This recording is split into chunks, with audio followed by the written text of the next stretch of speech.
بسم اللہ الرحمن الرحیم الحمد للہ رب العالمین والصلاة والسلام علی سید الانبیاء والمرسلین وعلی آلہ واصحابہ اجمعین۔ حضرت مولانا عبدالحفیظ مکی صاحب، حضرت مولانا علی احمد سراج صاحب، حضرات علماء کرام اور معزز حاضرین، السلام علیکم ورحمۃ اللہ۔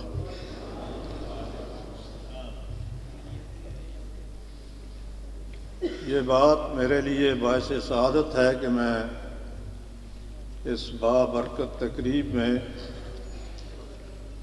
اپنی جسمانی کمزوری کے باوجود موجود ہوں۔ میں اسے اللہ تعالیٰ کا ایک خاص کرم سمجھتا ہوں۔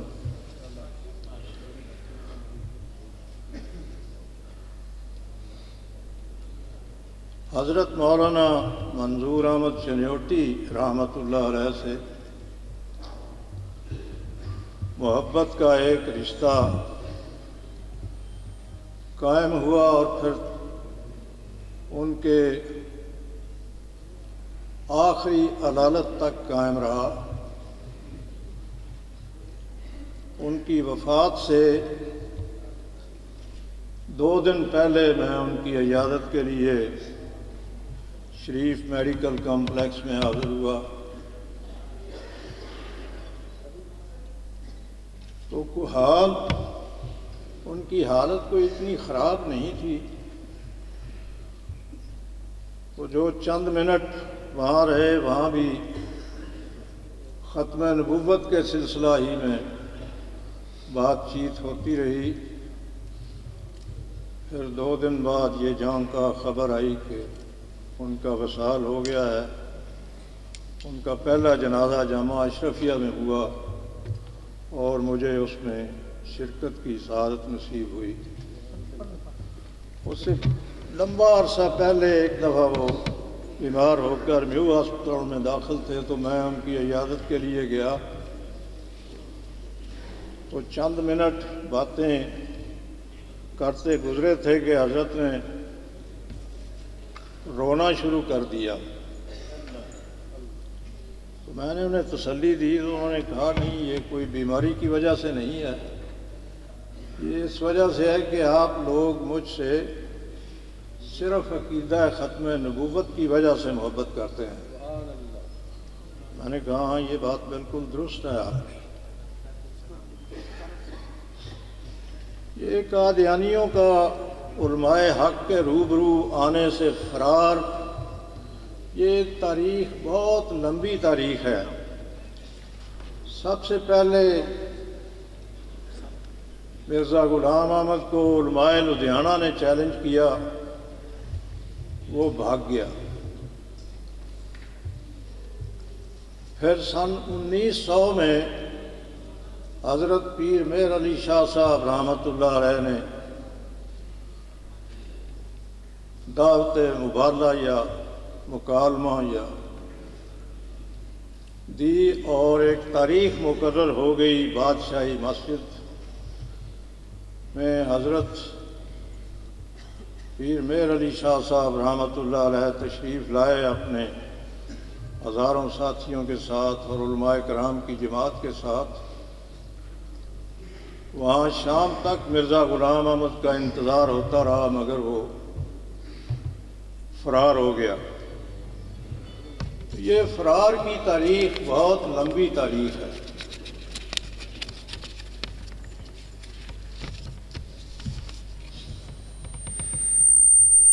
پھر مولانا ثناء اللہ امرتسری سے اس کی اشتہار بازی ہوتی رہی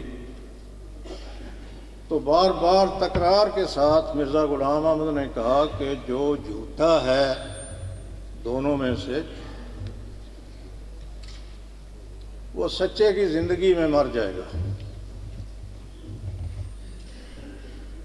پھر مرزا غلام احمد 26 مئی 1908 کو مر گیا۔ اور مولانا ثناء اللہ امرتسری رحمۃ اللہ علیہ کے پیچھے میں نے 1948 میں ایک جمعہ پڑھا تھا۔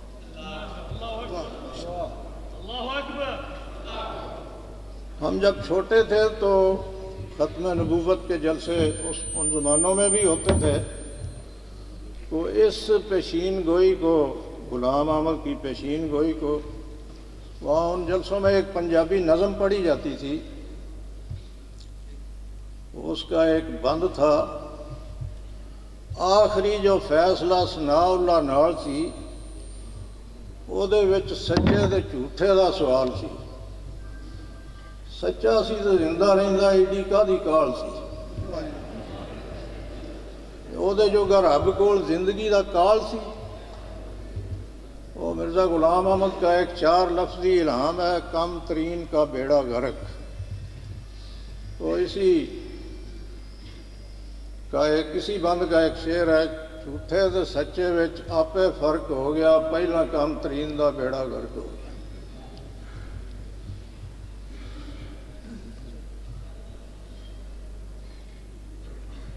پھر صرف علماء کرام ہی نے نہیں بلکہ دوسرے لوگوں نے بھی غلام احمد کو بھگا دیا اور وہ فرار ہو گیا۔ اس میں یہ محمدی بیگم کا ایک قصہ ہے، بار بار اس نے پیشین گوئی کی مرزا غلام احمد نے کہ میرا اس سے نکاح ہو کر رہے گا، اور اللہ تعالیٰ نے یہ نکاح عرش پر پڑھ دیا ہے، لیکن اس کی یہ حسرت ناکام رہی اور محمدی بیگم کے والد مرزا احمد بیگ نے اس کو بھگا دیا۔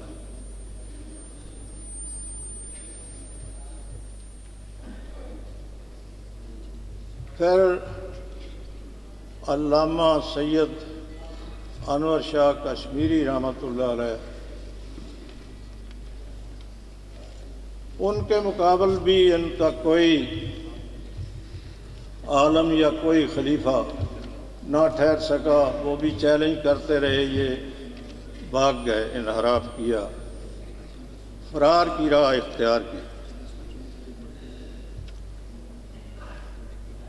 اور پھر سن 1934 میں امیر شریعت سید عطا اللہ شاہ بخاری نے ان کے گھر جا کر ان کو چیلنج کیا۔ قادیان کی وہ مشہور کانفرنس جو 3 دن تک جاری رہی، شاہ جی اپنی خطابت کے جوہر دکھاتے رہے، اسے للکارا کہ تو جعلی نبی کا بیٹا ہے، میں سچے نبی کا نواسا ہوں، تو اپنے باپ کی سنت کے مطابق پلومر کا ٹانک وائن پی کے آ، اور میں اپنے نانا کی سنت کے مطابق جو کی روٹی کھا کے ہوں۔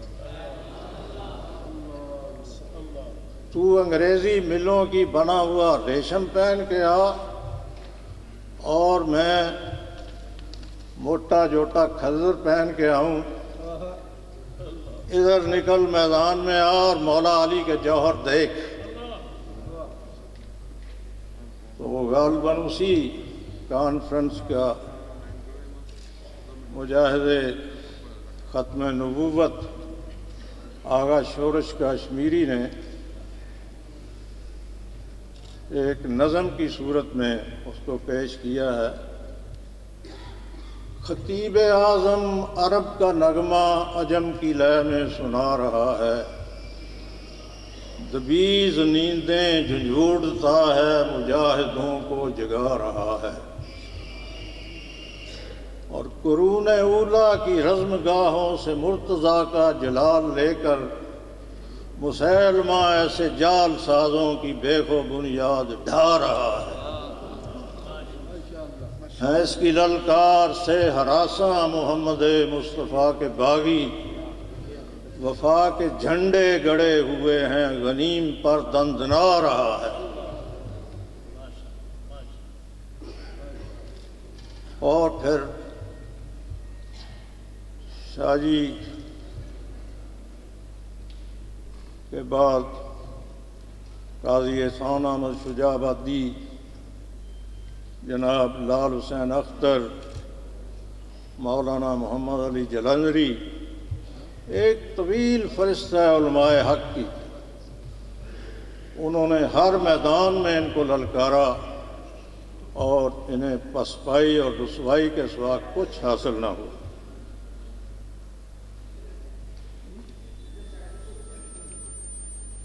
اور مولانا محمد حیات صاحب وہ قادیہ میں مستقل مقیم تھے اور ان کا مقابلہ کرتے تھے. پارٹیشن پہ وہ ہجرت کر کے سب سے پہلے کچھ عبوری ایام کے لیے گکھڑ آئے تھے. ہم اس وقت طالب علم تھے اور ان کے پاس بیٹھا کرتے تھے. تو انہوں نے بتایا کہ یہ خلیفہ کا جو خاندان تھا ان کے لیے تو جہاز تھا، یہ جہاز پہ ادھر آ گئے پاکستان میں. پھر ان کے امراء تھے، ان کے پاس کاریں تھیں، اور وہ عام جو قادیانی تھے ان کے لیے ٹرک آئے تھے. تو بعض مسلمان اپنے چھوٹے بچوں کو ٹرک میں پھینک دیتے تھے اس خیال سے کہ چلو ان کی زندگی بچ جائے، وہاں چلے گئے تو کہیں تلاش کر لیں گے. لیکن یہ ٹرک سٹارٹ ہونے سے پہلے یہ دیکھ لیتے تھے کہ کہیں کوئی مسلمان تو نہیں آ گیا اندر، اور ان کو پھر یہ باہر پھینک دیتے تھے. تو ان سے بھی جو نچلا طبقہ تھا وہ پیدل چل رہا تھا. تو کہتے ہیں کہ میرے ساتھ بھی ہم کچھ مسلمان بھی تھے اور یہ ہم اکٹھے چل رہے تھے.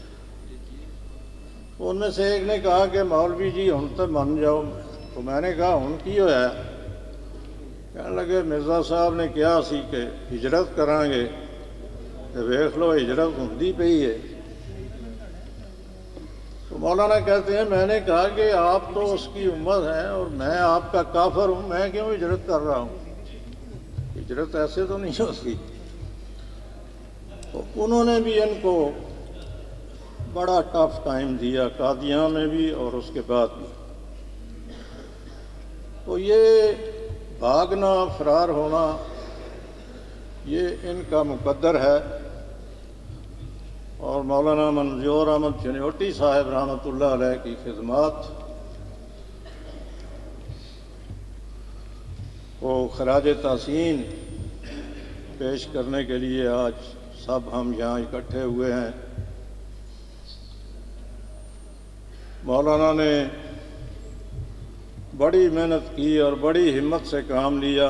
ربوہ کا نام چناب نگر رکھوانے میں کامیاب ہوئے. اس پہ انہوں نے ایک کتاب بھی لکھی ہے، اس میں کچھ میرا ذکر بھی بڑے اچھے طریقے سے کیا ہے. میری گزارش علماء کرام سے یہ ہے کہ اسلام امن کا مذہب ہے، یہ جلاؤ گھیراؤ کا مذہب نہیں ہے. قادیانیوں کو آپ اسلام کی دعوت دیں بڑے اچھے طریقے سے، جس طرح اللہ تعالیٰ نے نبی کریم صلی اللہ علیہ وسلم سے فرمایا کہ آپ اچھے طریقے سے ان کے ساتھ بات کریں، ان کو قریب لانے کی کوشش کریں، محبت کے ساتھ ختم نبوت کا پیغام دیں. انشاءاللہ اس کے اثرات بڑے مثبت ہوں گے. وما علینا الا البلاغ.